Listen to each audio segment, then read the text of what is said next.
एक वह कौन सी अवस्था है जब बच्चा तार्किक रूप से वस्तुओं व घटनाओं के विषय में चिंतन प्रारंभ करता है?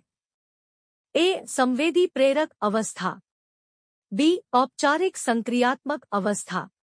सी. पूर्व संक्रियात्मक अवस्था। डी. मूर्त संक्रियात्मक अवस्था। Answer D. 2। विकास का मनोसामाजिक अवस्था के जनक कौन है? A. Bandura. B. Freud. C. Kohlberg. D. Erikson. Answer D. 3।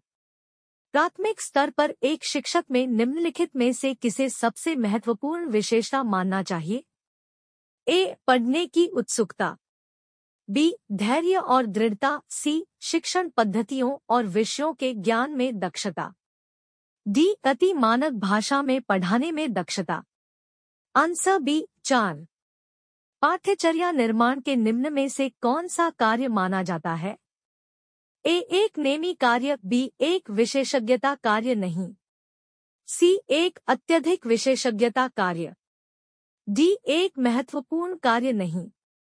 Answer C. 5।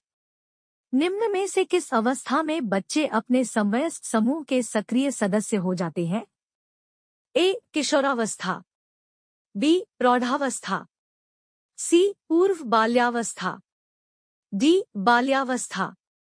Answer A. 6। विद्यार्थियों की प्रशंसा कहाँ की जानी चाहिए? ए. एकांत में।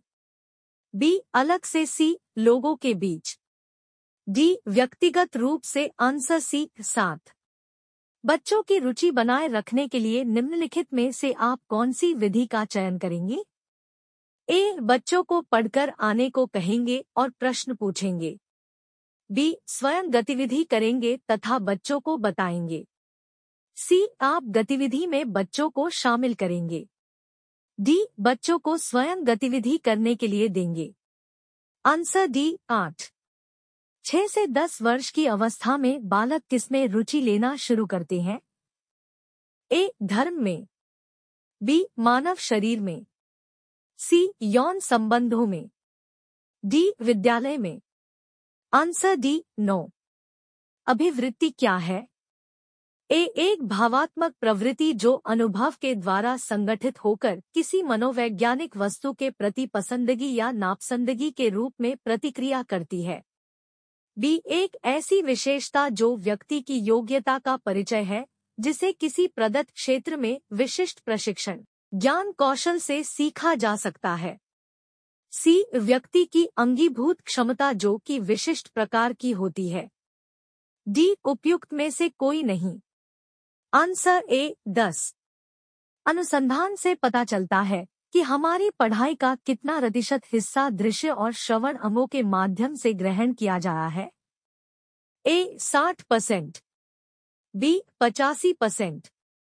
सी. 50%। डी. 95%। Answer B. 11। शिक्षक को गृह कार्य की जांच कब करनी चाहिए? ए. कभी कभी। बी. कभी नहीं। सी. नियमित। डी. जब छात्र कहे। Answer C. 12। प्राथमिक विद्यालयों के बालकों के लिए निम्नलिखित में से किसे बेहतर मानते हैं? ए. वीडियो अनुरूपण। बी. प्रदर्शन। सी. स्वयं के द्वारा किया गया अनुभव। डी. ये सभी। Answer C. 13। गणित में अधिगम निर्योग्यता का आकलन निम्नलिखित में से किस परीक्षण द्वारा सर्वाधिक उचित तरीके से किया जा सकता है? ए. अभिक्षमता परीक्षण। बी. निदानात्मक परीक्षण। सी. स्क्रीनिंग परीक्षण। डी. उपलब्धि परीक्षण। Answer B. 14।